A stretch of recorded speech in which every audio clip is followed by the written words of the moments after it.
By the time the warning letter showed up on the porch rail, I already knew this house could break a man if he let it. Rain hammered against the half-tarped roof of the sunroom like it had a personal grudge.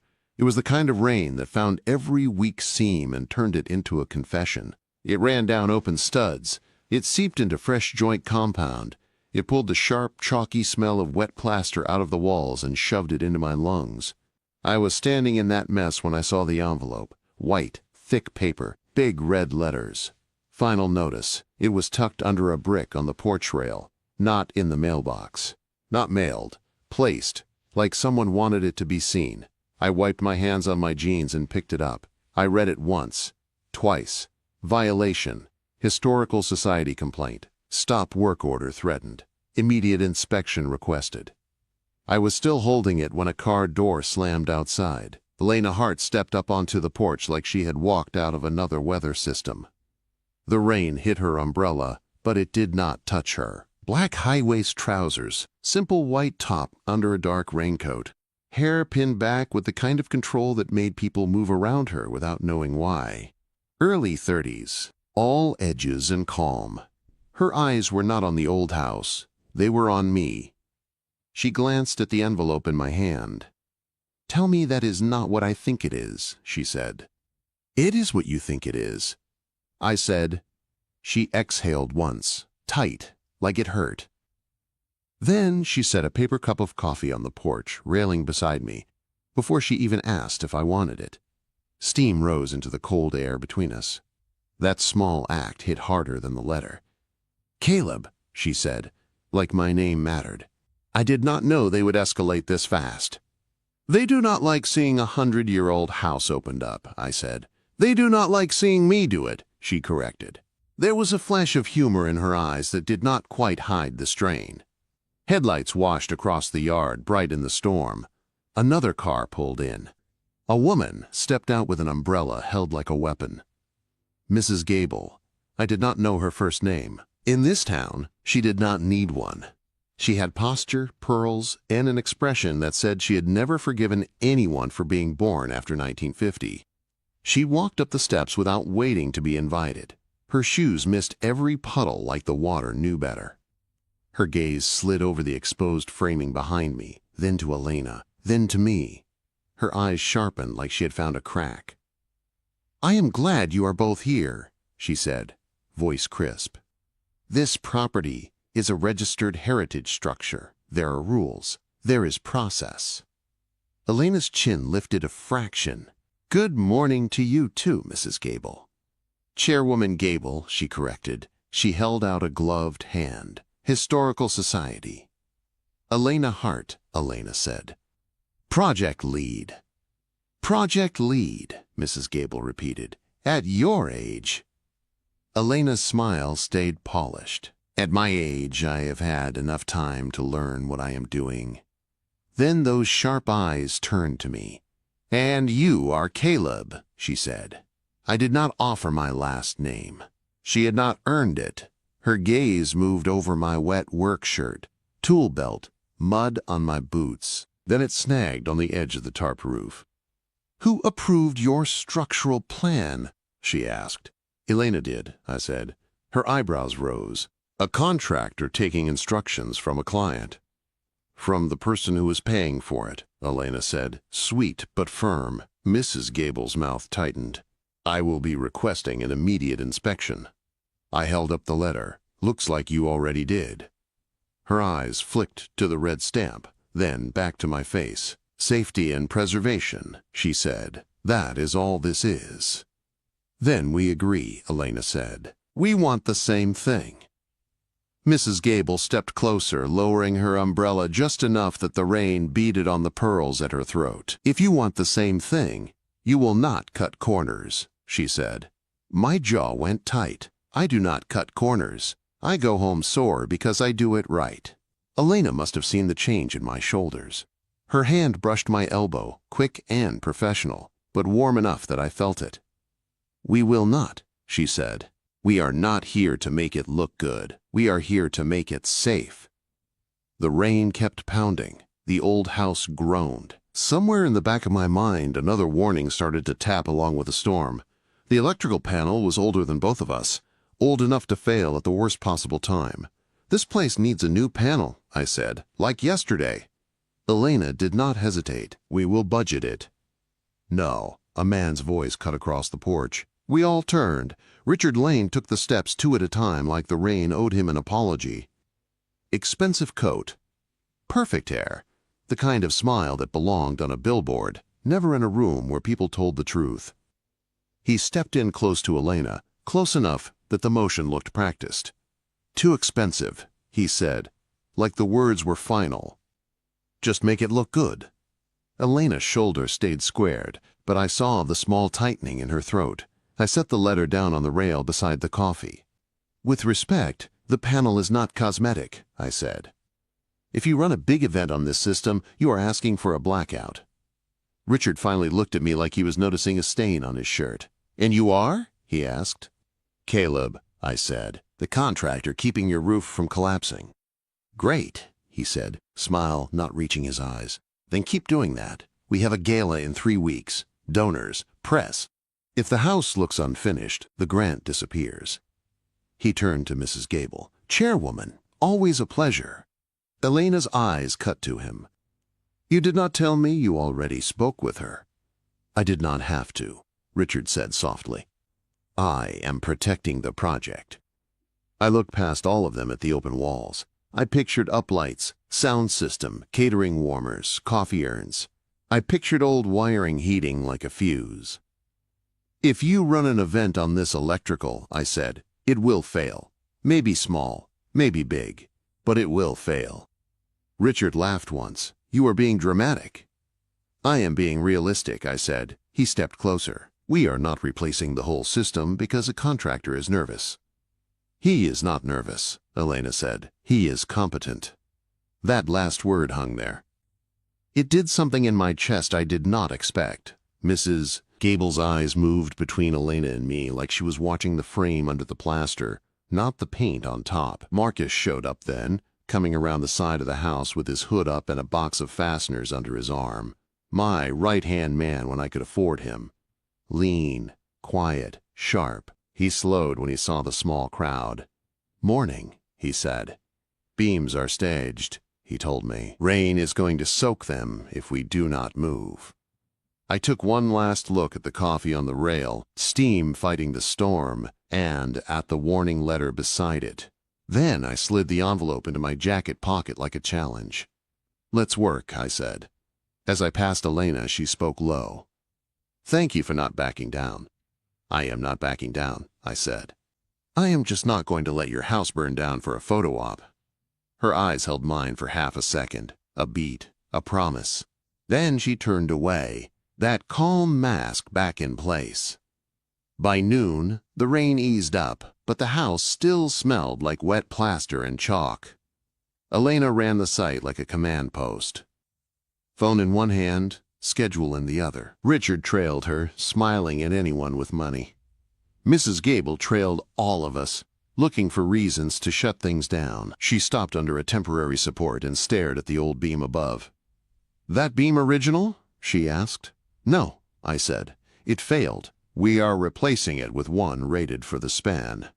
"Rated by whom?" she pressed. "By math," I said. I kept my voice even. The next morning, the inspector came.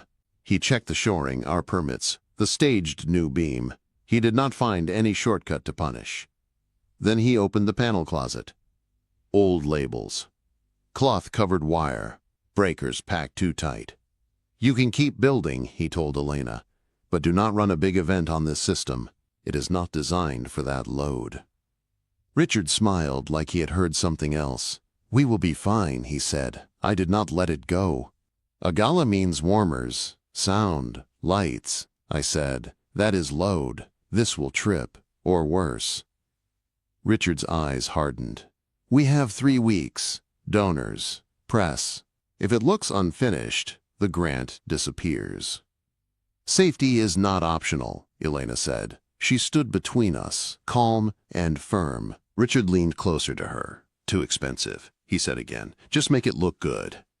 I looked at the panel, then at her. "Put it in writing," I said. They both looked at me. "If he refuses the upgrade, We document the warning, I said. Email, text, something, so when this thing fails, no one can pretend nobody knew. Elena's eyes narrowed with understanding. This was language she spoke. Risk, proof. These were things she could use. I will email it today, she said. Richard laughed, but there was less humor in it now. Sure, he said.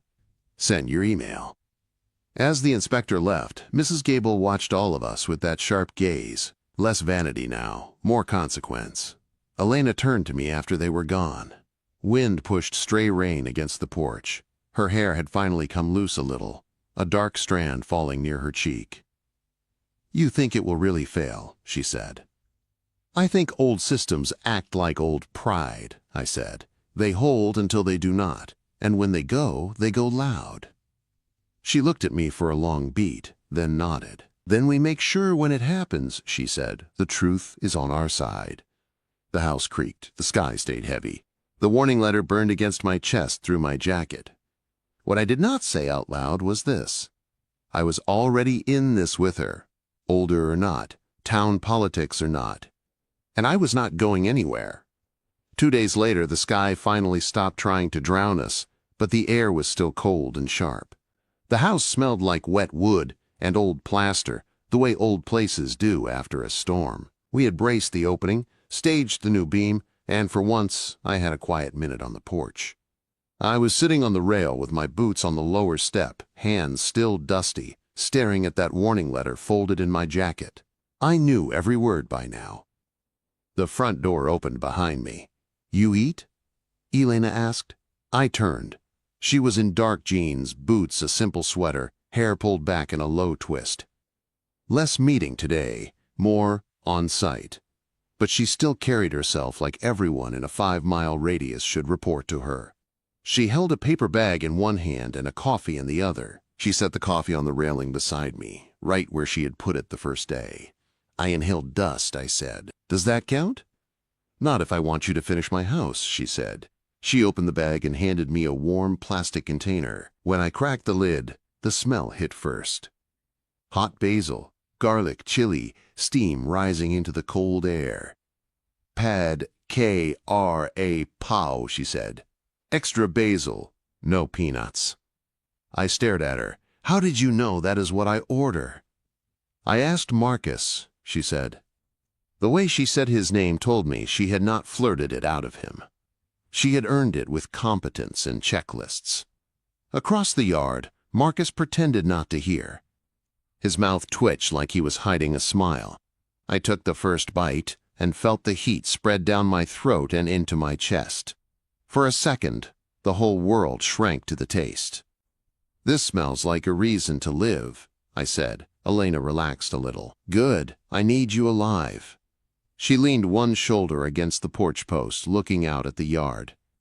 The house behind us creaked as the sun hit damp lumber.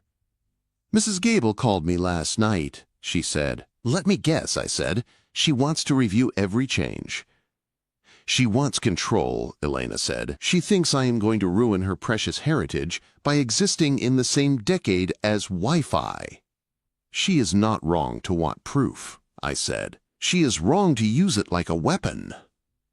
Elena let out a small breath through her nose. She said, at my age I should be more careful. I swallowed another bite and looked at her over the fork. Still think I am too young for you? I asked. Her mouth curved, but there was a tired ache behind it. I think you are too young to get dragged into my mess. I am already here, I said, and I have been in worse messes than a cranky society chair and a man who thinks money is a personality. Her gaze slid toward the driveway where Richard's car sat like it owned the gravel. I do not want you to be collateral, she said. Then do not treat me like I am fragile, I said. Her eyes came back to mine. She held my look for a long second. I do not, she said quietly. My phone buzzed. Marcus sent a text about delivery times. At the same time, Elena's phone buzzed too. She glanced at her screen. The line of her mouth tightened. Richard scheduled a site meeting with the caterer, she said. Tomorrow. My stomach dipped. Caterer meant warmers. Warmers meant more load on that old panel. I told him we cannot, she said. He said we have to.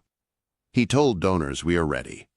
I set the container down on the rail and wiped my fingers on a napkin. Then we documented, I said. She frowned. What do you mean? You already warned him about the panel, I said. You send him an email. Simple, clear. Electric is not designed for event load. Caleb advised upgrade. I recommend we delay or upgrade. Make him say no in writing. Her eyes sharpened. I could almost see the gears turn. You think like a man who has been blamed before, she said. That is because I have, I said. If this goes wrong, you need more than my word and a cranky inspector. You need a record. She stepped closer without seeming to notice. There was plastered dust on my forearm. She reached out and brushed it away with her thumb. It was a small touch, clean and careful, but it sent a line of heat up my arm. Then she seemed to realize what she was doing and pulled her hand back. I will send the email, she said. I will make sure he replies. He will reply, I said. Guys like him cannot resist riding their own rope. The day of the beam install came with cruel blue sky and a wind that cut right through my shirt. The laminated beam sat on sawhorses in the yard like a sleeping animal. Heavy, exact, no room for mistakes. This was the part of the job that made sense to me. Weight. Leverage. Math. No politics. Marcus and I checked the straps twice. We walked through the sequence again. Lift, carry, set, adjust.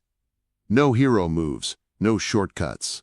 Elena stood near the porch in a fitted coat, hair pinned back, phone in her hand but eyes on us. She watched like she was learning a new language and planned to speak it one day.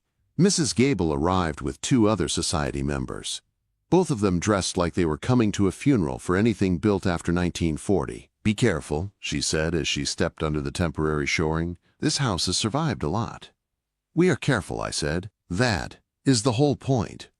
I looked at Elena and gave her a small grin. If I drop this beam, your whole narrative changes. Her eyes sparked. Then do not drop it. Love the confidence, Marcus muttered. We moved as one, muscles tight, hands sure, boots steady on the wet ground. The beam rose off the sawhorses, then floated, inch by inch, toward the opening. Every step was measured. Every breath counted. When we set it onto the bearing points and felt it land with a solid, deep thud, the whole house seemed to relax. The temporary supports took the load for a second, then shared it. Elena let out a breath she did not know she was holding. Her shoulders dropped. Even Mrs. Gable's eyes softened, just a little. She did not say good job. She just gave a small, sharp nod. From her, that was almost a standing ovation. Richard showed up late, because of course he did. He stepped out of his car with the phone to his ear, laughing at something no one here had said. He ended the call as he reached the porch and looked up at the beam like it was a decoration. Nice, he said. Now the space will look impressive for the gala. I wiped sweat from my forehead with the back of my wrist. It is impressive because it will not fall, I said. His smile thinned, always with the drama. That is not drama, Elena said, moving to my side. That is competence. For a moment, something like anger flashed in his eyes before he smoothed it away. We have a caterer meeting in an hour, he said. Inside. We need to walk through the power needs. I turned to Elena. Did he answer your email? She lifted her phone and turned the screen toward me, not him. A short reply. 2 lines. Too expensive to upgrade now. Just make it look good for the gala. My jaw tightened. Over her shoulder, I saw Mrs. Gable's eyes narrow. What is this about? She asked. Electrical, Elena said calmly. Caleb believes the system cannot handle the gala load. Caleb believes a lot of things, Richard said with a laugh. And what do you believe, Mr. Caleb? Mrs. Gable asked me. I met her gaze. I believe old wiring behaves like old pride, I said. It holds until it does not. And when it fails in public. Her lips pressed into a hard line. Then why are you proceeding? She asked. Because I am not the decision maker, I said, and I let my eyes flick to Richard. But I am the one who will be here when it goes wrong. It will not, Richard said. It might, Elena said, sharp and clear. He turned to her, annoyed. We need this gala, Elena. Then we need it safe, she said. Mrs. Gable watched them both now, like she was finally seeing who was actually holding things together. If there is negligence, she said, the society will not be kind. For the first time, I saw a crack in Richard's smooth act, just a small one. The week before the gala, the house filled up with the kind of things that looked harmless until you did the math. Uplights, extra coffee machines, long strings of decorative bulbs, portable warmers, small sound system. Marcus stayed late with me almost every night, tightening loose connections, replacing what we could without opening every wall. One cold evening, I stepped out onto the porch to take a breath. The sky was dark. The windows of the house glowed warm behind me. Elena joined me, arms wrapped around herself inside a dark coat. Her cheeks were flushed from moving fast. Richard told the donors the electrical is fine, she said. He told them if I push upgrades, I am overreacting. Reality does not care what he tells donors, I said. She looked up at me. Her eyes were tired, but they were still sharp. I am not asking you to fight my battles, she said. I know how this looks. Older woman, younger contractor, town watching. I do not want to hand him a story he can twist. I am not worried about how it looks, I said. I am worried about this place failing under a load it cannot carry. She stared at me, searching, testing. Say the word and we keep it strictly professional, I said. No lines crossed, no mixed signals. Just work. Quote. Her hand caught the front of my shirt, light but sure. Do not stop, she said. She pulled me down. The kiss was quick and hard, more like impact than romance, but she kissed back like she had already made the decision days ago. The cold air disappeared. All I could feel was her mouth, her fingers, the fast beat of my own heart. When she broke away, her breath was tight but steady. This cannot become a story Richard controls, she said. It will not, I said, not if you keep choosing the truth. A throat cleared from the steps. Marcus. Chairwoman Gable's here, he said, and she brought a folder. That is never good. Elena straightened her coat. Her eyes stayed on mine for one beat longer. Back to work, she said. She walked inside, shoulders squared, head high. I watched her go and felt something settle in my chest. Not fear, not doubt, commitment. Chairwoman Gable did not show up with small talk. She showed up with a folder. She walked the foyer that afternoon with her coat still buttoned and that folder tucked under her arm like a verdict. She checked every restored trim, every plaster line, every support we had touched. Her heels clicked on the old floors like a metronome counting down. When she reached the panel closet, she stopped. Elena, she said, open this, please. Elena did. The old panel stared back at us, faded labels, tight breakers. My temporary notes taped to the inside of the door. I stood beside them, hands at my sides. If this system fails under event load, Mrs. Gable said, eyes on the panel, the society will not protect anyone who ignored a safety warning. I heard the warning, I said. From the inspector, from my own eyes, I put it in writing. Elena held up her phone, and I sent an email, she said. Richard replied. She showed the screen to me again, then to Mrs. Gable. Too expensive to upgrade now. Just make it look good for the gala. Something in Mrs. Gable's jaw locked. She closed the panel door. I will be present, she said. That was all. But it landed heavy. Gala night came with clear skies and cold air. The house glowed from the road like a promise. Warm light behind restored windows. Uplights washing the old siding in soft gold. Cars lined the street. People in suits and dresses walked up the steps with the slow pride of donors who liked being seen. Inside, the foyer shone. Polished wood, clean lines, art on the walls. The string quartet in the corner played something smooth and careful. Catering staff moved like a small army, rolling in heated trays, coffee urns, portable warmers, anything that pulled power. I wore a clean shirt that still made me look like a contractor. Marcus did too. We stayed near the back hallway by the panel closet. Not hiding, just ready. Elena stood near the main room in a deep green dress that fit her like it had been made for her alone. Her hair was pinned up with a few loose pieces that softened her sharp edges without taking them away. She looked calm, but I knew her tells now. The way she pressed her tongue to the back of her teeth when she was holding anger, the way her fingers flexed once when she wanted to take control. Richard moved through the crowd like a host in his own movie, shaking hands, laughing loudly, pointing at walls and beams like he had lifted them himself. Chairwoman Gable arrived right on time, black dress, pearls like armor. She did not raise her voice. She did not need to. People shifted when she walked by. Across the room, Elena's eyes met mine. It was not a romantic look. It was tactical, a check-in. You ready?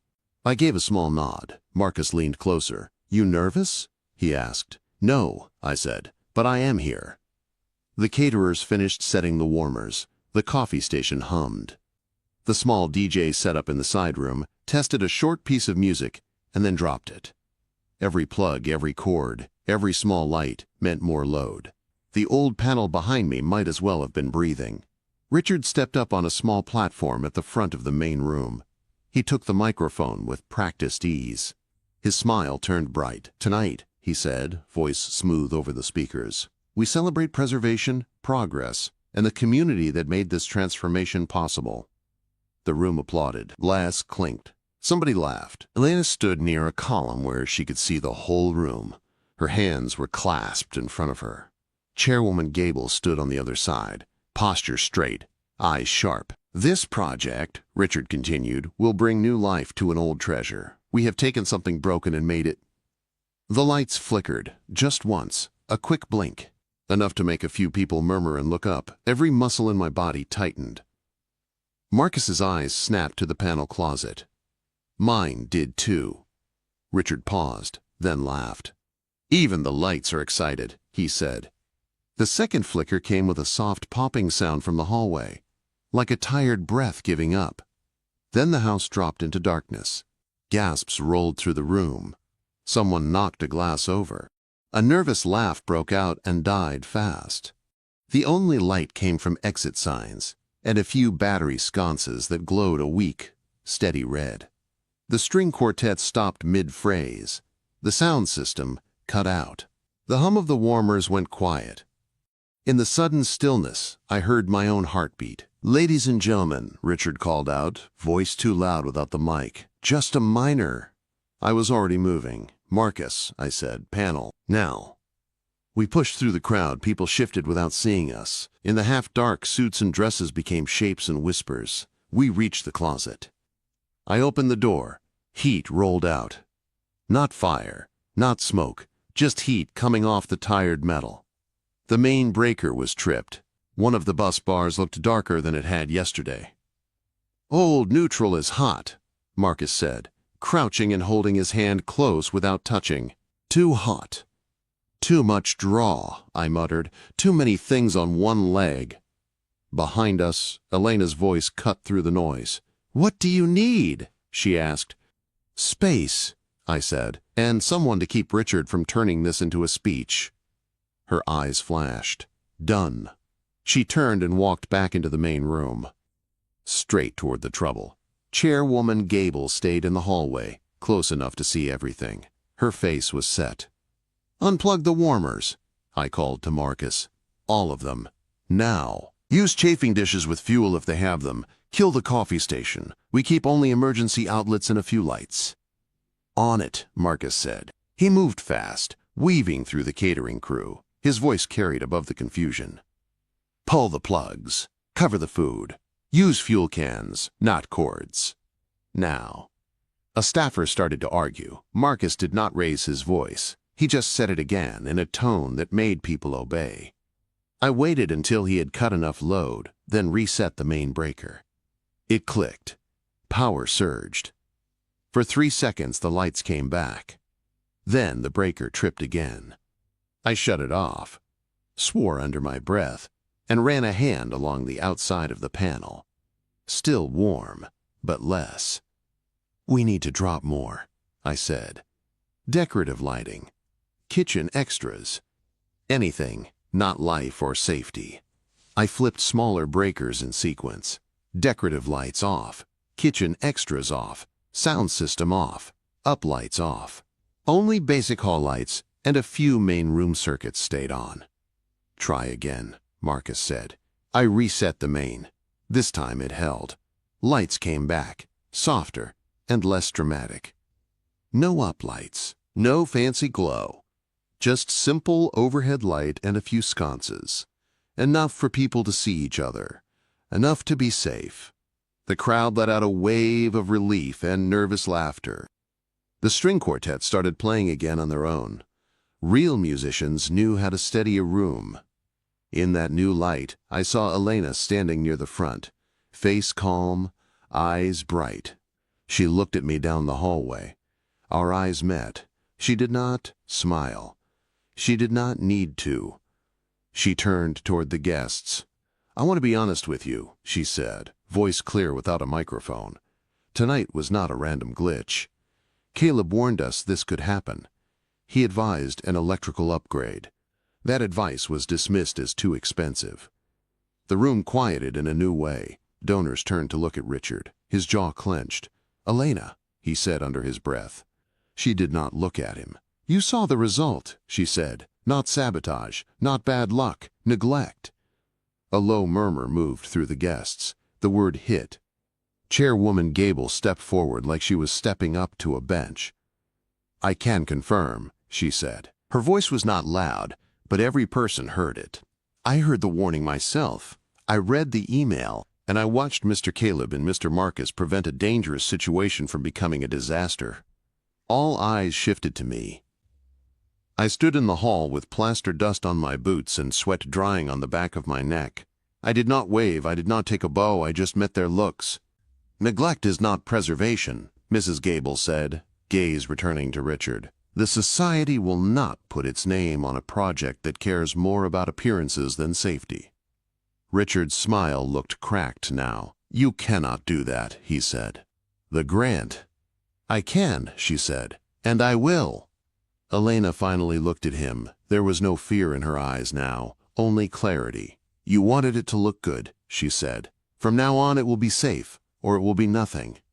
For the first time since I met him, Richard Lane looked small. Not because I stood beside Elena, not because a beam dropped, because the truth had landed in front of everyone, and there was nowhere for it to go. The rest of the night did not go how Richard planned. The donors went back to their drinks and their careful conversations, but the mood was different now. The shine had a crack in it. People still smiled, but they looked at the walls and the lights with new eyes. They looked at me and Marcus too, like they finally understood who would get their hands dirty when things failed. I stayed near the panel closet for a while, watching the breakers, feeling the warmth with my hand every so often.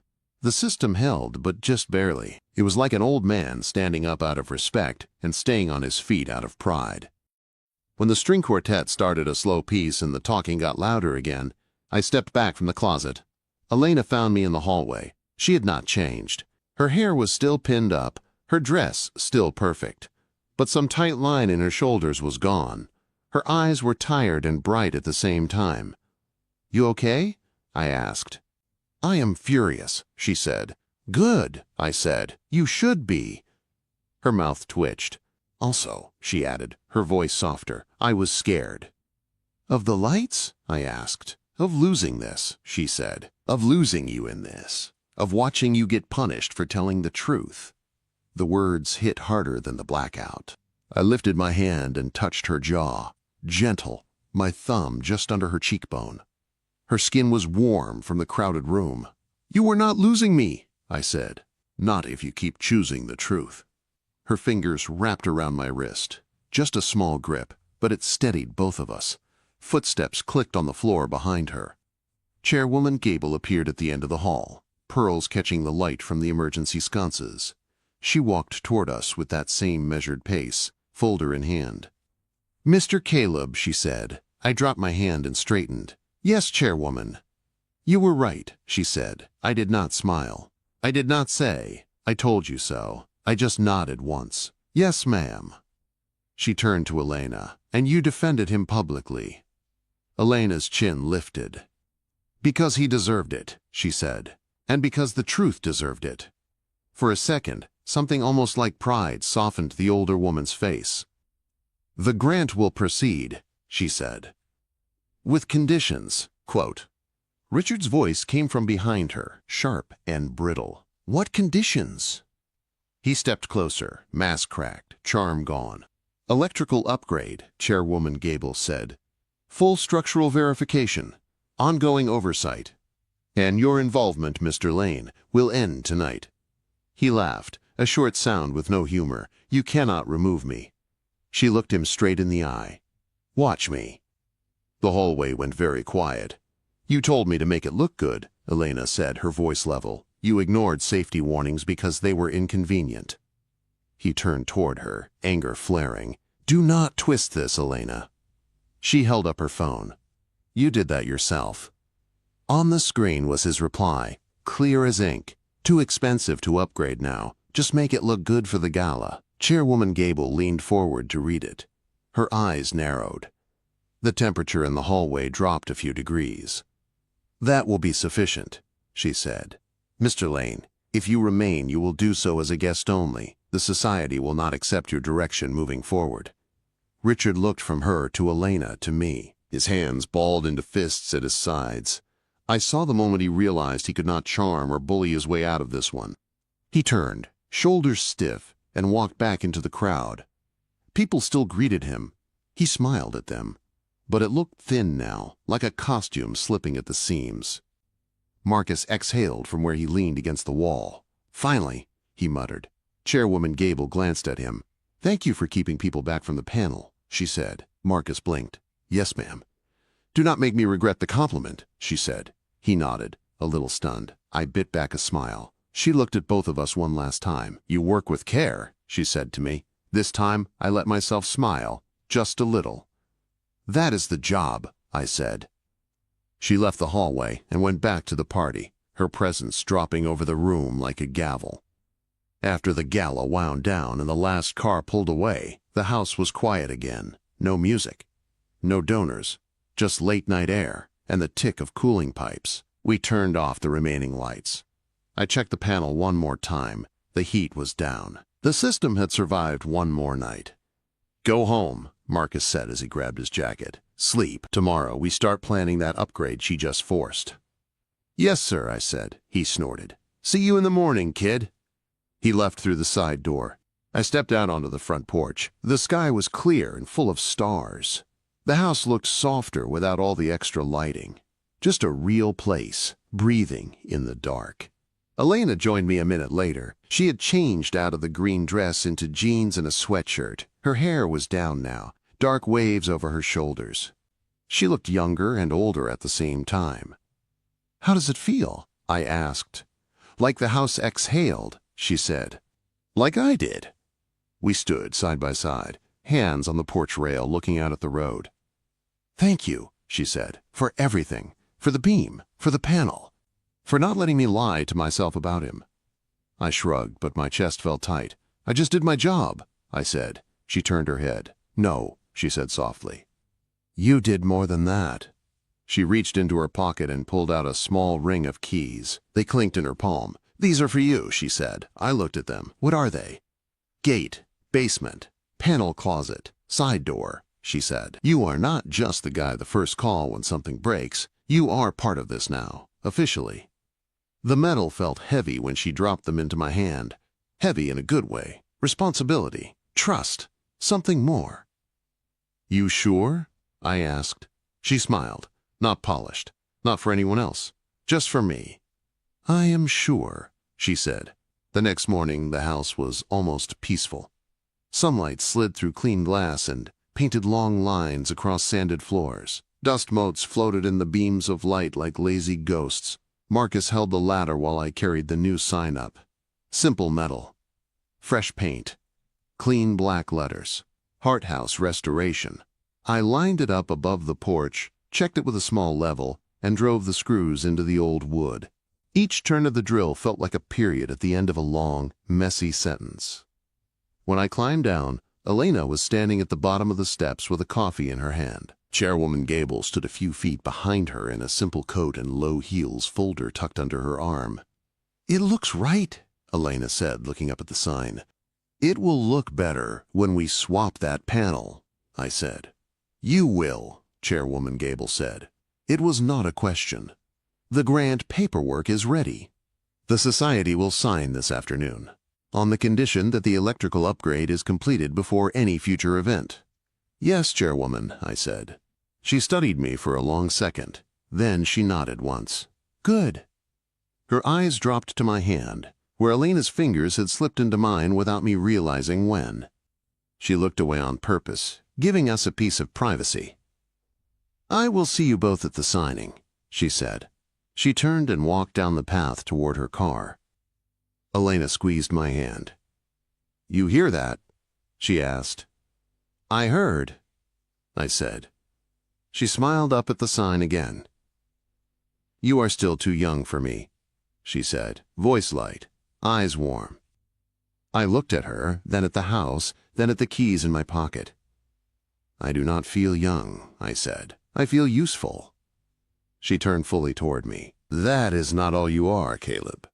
She took my hand and pressed it gently against her chest, just over her heartbeat. No big speech, no drama, just proof, warmth, life. My fingers curled there. The old house creaked behind us. The new sign swung a little in the morning wind. Somewhere down the street, a truck passed.